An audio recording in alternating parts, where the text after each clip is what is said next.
Desde que tenemos memoria, la cultura nos ha vendido una narrativa reconfortante sobre nuestra propia naturaleza, que somos seres diseñados para la felicidad. Se nos dice que el organismo es una máquina perfecta de supervivencia, programada para perseguir el placer y huir del dolor, como si de una ley física se tratara. Es la promesa de la homeostasis, ese equilibrio silencioso donde cada necesidad encuentra su objeto y el cuerpo descansa en una calma sin fisuras. Sin embargo, si nos detenemos a observar la arquitectura de nuestra propia existencia, esa explicación empieza a mostrar grietas profundas. ¿Cómo explicar entonces esa fuerza extraña que nos retiene frente a una pantalla hasta la madrugada, con los ojos ardientes y el alma vacía, pero incapaces de soltarla? ¿Cómo entender esa insistencia casi religiosa en volver a una relación que nos destruye, o esa satisfacción oscura que extraemos de un síntoma que juramos querer curar? No es un error de cálculo ni una falta de voluntad. Es la irrupción de una dimensión que escapa a la lógica del bienestar y que el psicoanálisis ha intentado cercar con un nombre tan magnético como perturbador: el goce.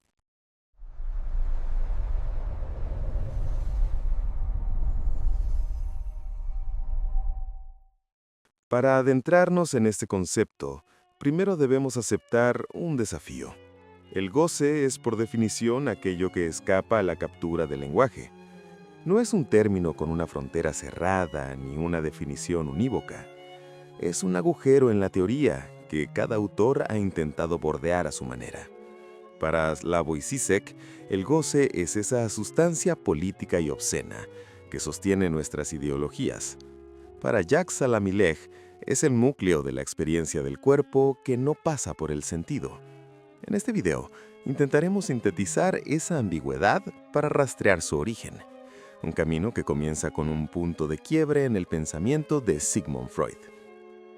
Al principio, Freud estaba convencido que el aparato psíquico era un esclavo del principio del placer, buscando siempre reducir la tensión al mínimo. Pero tras la Gran Guerra, la clínica le devolvió una imagen que su teoría no podía procesar. Soldados que, en lugar de olvidar el trauma, lo revivían cada noche en sus sueños con una fidelidad aterradora. Fue en 1920 cuando Freud tuvo que admitir la existencia de algo más allá del principio del placer. Introdujo entonces la pulsión de muerte, un empuje ciego que habita al ser humano, una tendencia de lo vivo a lo inanimado que no busca el equilibrio ni el bienestar, sino el mero sufrimiento. Sin embargo, para Jacques Lacan, la pulsión de muerte freudiana dejaba una pregunta abierta. ¿Cómo es que ese empuje ciego se encarna en un ser que habla? Lacan no se conformó con que se tratara de una mera necesidad de castigo. Necesitaba un nombre para ese más allá que diera cuenta del impacto del lenguaje sobre la carne. Es ahí donde emerge el concepto de goce. Para Lacan, el goce no es un instinto, sino el trauma de haber nacido en el lenguaje. Al nacer, somos un organismo al natural, pura biología y necesidad. Pero inmediatamente somos capturados por la palabra del otro, por ese universo de leyes y nombres que nos preceden. El lenguaje entra en escena como una barrera necesaria que intenta domesticar el cuerpo, pero su captura nunca es total. Las palabras nunca alcanzan para nombrar la totalidad de la experiencia sensible. Siempre queda un resto de carne que no se deja simbolizar, un agujero de sentido que ninguna frase puede llenar. Para comprender esta idea, debemos, primero, observar el reino animal.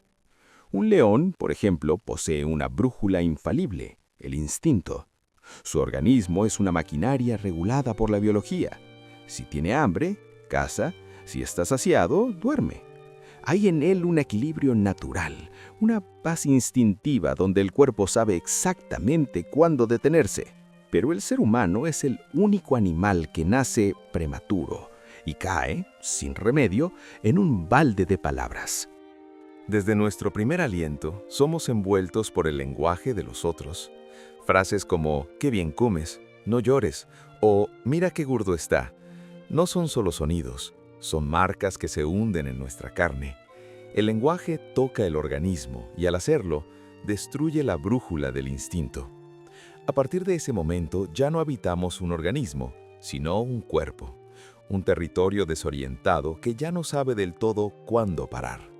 Por eso, a diferencia del animal, el ser humano ya no come solo por hambre, sino por ansiedad, por amor, por odio o por un ideal. El mapa de las palabras ha reemplazado el norte de la biología. Esta pérdida de coordenadas naturales redefine por completo nuestra experiencia sensorial. Al quedarnos sin el límite que imponía el instinto, los conceptos de bienestar y satisfacción se transforman en algo mucho más complejo y peligroso. Es decir, el placer no debería ser un pico de excitación, sino una línea de base. Es la economía de la calma, el gesto de apagar el ruido del deseo para encontrar un suelo firme. Es la quietud del agua tras calmar la sed, un equilibrio que, por definición, aborrece el exceso. El goce, en cambio, es aquello que viene de la mano de la insuficiencia del lenguaje para alcanzar ese placer total. Es lo que ocurre cuando la señal de pare deja de ser un punto preciso. Es el incendio que se desata cuando el placer cruza su propio límite y se vuelve un exceso insoportable. Es el fumador que ya no disfruta el cigarrillo, pero no puede dejar de encender el próximo. Es una tensión que crece, hasta que el bienestar se transforma en un malestar que extrañamente no queremos soltar.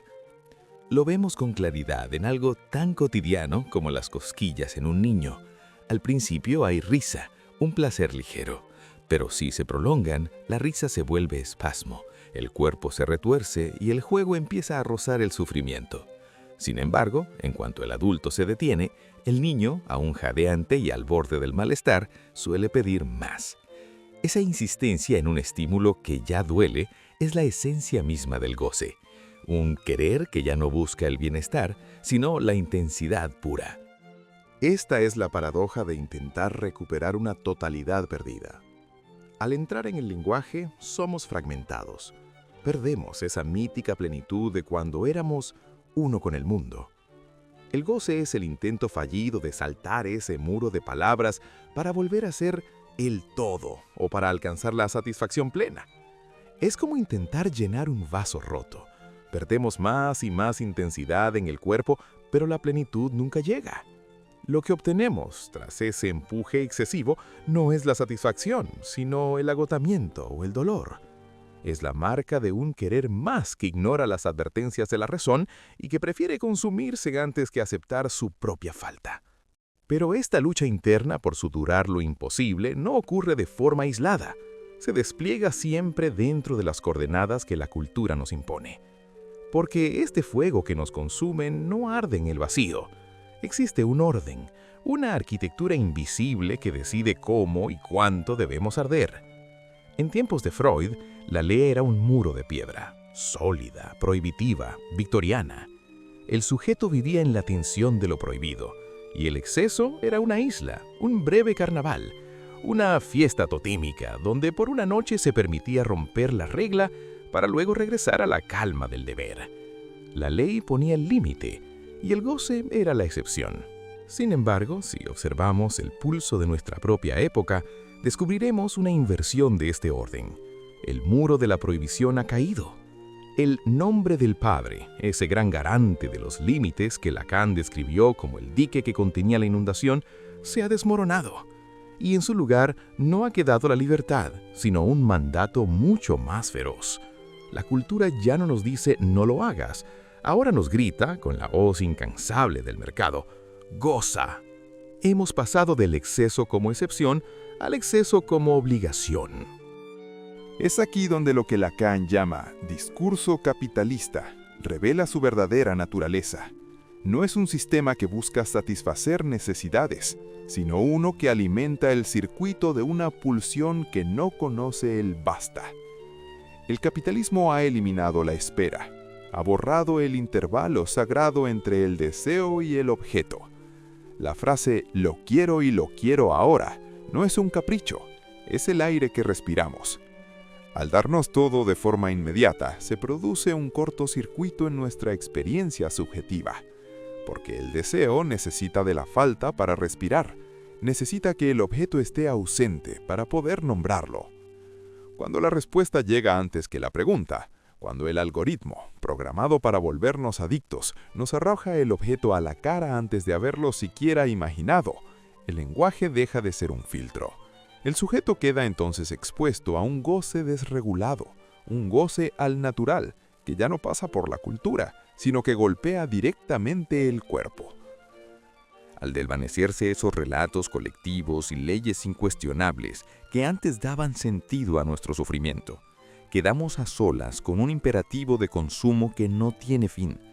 Ya no buscamos un sentido profundo, sino la descarga inmediata de una tensión que se vuelve insoportable.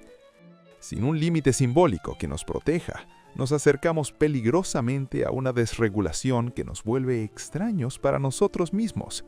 Un mundo donde el lenguaje ya no sirve para conectar, sino para procesar datos, mientras el cuerpo queda atrapado en una repetición que en lugar de darnos vida, nos agota hasta la última gota. Este desmoronamiento de los límites no se queda en una reflexión teórica, se derrama en la forma en que habitamos la virtualidad y nos relacionamos con los demás. Si antes sufríamos por lo que la ley nos prohibía, hoy sufrimos porque no hay nada que nos detenga. Es aquí donde asistimos a una psicotización del lazo social. En términos clínicos, la psicosis implica un goce que no ha sido civilizado por la palabra, manifestándose como una invasión que despedaza al sujeto. Y es exactamente eso lo que vemos hoy en nuestra cultura del descarte. El otro ya no es un semejante con quien entablar un diálogo, sino un objeto más de consumo o un obstáculo para mi descarga. El aislamiento absoluto que producen las pantallas y la falta de empatía en las redes son los síntomas de un goce que se ha vuelto autista, que no encuentra nombre ligándose a un relato, sino que se cierra sobre sí mismo. En este escenario, el lenguaje ya no sirve para conectar, sino para agredir, ignorar o humillar desde un anonimato que ignora la falta y el respeto por el otro. Esta desregulación ha mutado incluso nuestra forma de reír. El humor de las nuevas generaciones ha abandonado la ironía y el ingenio que necesitan de la lógica del sentido para abrazar el sinsentido puro. Esto se hace evidente, por ejemplo, en el fenómeno del shitposting, imágenes, memes y sonidos que se repiten de forma mecánica, fragmentos de un goce que no busca contar una historia, sino producir una descarga inmediata. Es un humor que roza lo psicótico, una explosión de estímulos que prescinden de la metáfora y nos dejan atrapados en una fascinación vacía por el mero estímulo de ver y escuchar. Aquí la risa ya no funciona como un puente hacia el otro, sino como un espasmo solitario frente a la pantalla. Incluso el arte, que históricamente fue el intento de dar una forma bella a lo inalcanzable a través del esfuerzo y la esfera, parece haber sido desplazado por un hedonismo de resultados inmediatos. Ya no se busca lo sublime, sino el impacto sensorial momentáneo. La inmensa cantidad de canciones actuales cuya temática gira alrededor de sexo y drogas no es casualidad. Es un arte diseñado para ser consumido y desechado al instante, que no aloja el deseo, sino que alimenta el circuito de la repetición. Sin embargo, este goce efímero padece de una esterilidad constitutiva. Por más que se multipliquen los estímulos y se acelere el consumo, nunca se alcanza una satisfacción que apacigüe. Es una carrera tras un espejismo donde la intensidad reemplaza al sentido, pero deja al sujeto siempre con las manos vacías. Al borrar la distancia que impone el lenguaje, nos acercamos peligrosamente a un desierto donde el deseo se apaga y solo queda la inercia de una tensión que se repite hasta el agotamiento. Es en este punto donde el vacío de la cultura se encuentra con la fragilidad de la vida. Y quizás sea esta la explicación de la paradoja más cruel de nuestro tiempo. Habitamos una época que, a pesar de sus conflictos, nos ofrece una seguridad y una calma sin precedentes en la historia de la especie. Vivimos en una burbuja de confort diseñada para anestesiar cualquier dolor físico. Y, sin embargo, en este escenario de tranquilidad aparente, la tasa de suicidios alcanza niveles nunca antes vistos. ¿Cómo es posible que el momento de mayor bienestar material sea también el de mayor urgencia de muerte? La respuesta podría encontrarse en el agotamiento de este sujeto capturado por un goce obligatorio que no ofrece descanso. Al debilitarse ese no de la ley que permitía que el deseo circulara, quedamos a solas con una fuerza que no sabe de esferas y para la cual nada en la vida alcanza. Cuando el exceso no encuentra un cauce en la palabra, esta inercia hacia el sufrimiento deja de ser una metáfora para convertirse en un destino clínico. Habitar un goce sin final, ya sea en el fondo de una adicción o en la repetición ciega de un síntoma, suele implicar un contacto directo con la muerte. Es el punto donde la vida pierde su sabor, porque el sentido ha sido devorado por la intensidad. En ese desierto de estímulos, la existencia deja de ser algo que se desea para convertirse en algo que se padece, y el silencio absoluto empieza a aparecer como el único refugio frente a una descarga que no conoce el límite. Pero todo esto no se trata de sugerir que el mundo de 1900, con su represión asfixiante y sus silencios victorianos, fuera un lugar mejor. El síntoma contemporáneo solo ha cambiado de piel. Si la represión de Freud nos enfermaba de sentidos, el imperativo de hoy nos enferma de vacío. Y es una mutación ante la cual la clínica actual debe estar alerta, porque cuando el límite que aplastaba al sujeto desaparece, el mismo no queda libre, sino desamparado. Ante este escenario, la apuesta clínica no consiste en eliminar el goce, que es en sí mismo ineliminable, sino en encontrar una forma de habitarlo que no resulte mortificante. Se trata de pasar de la esclavitud frente a ese empuje excesivo a la posibilidad de bordearlo, logrando que ese exceso se convierta en algo con lo que se pueda vivir. Sin embargo, cuando ese borde no se construye y la palabra fracasa en su intento de mediar, quedamos expuestos a la cara más cruda de nuestra naturaleza. Una fragilidad hoy intensificada por un mundo que nos entrega respuestas antes incluso de que el deseo logre articularse alrededor de una pregunta.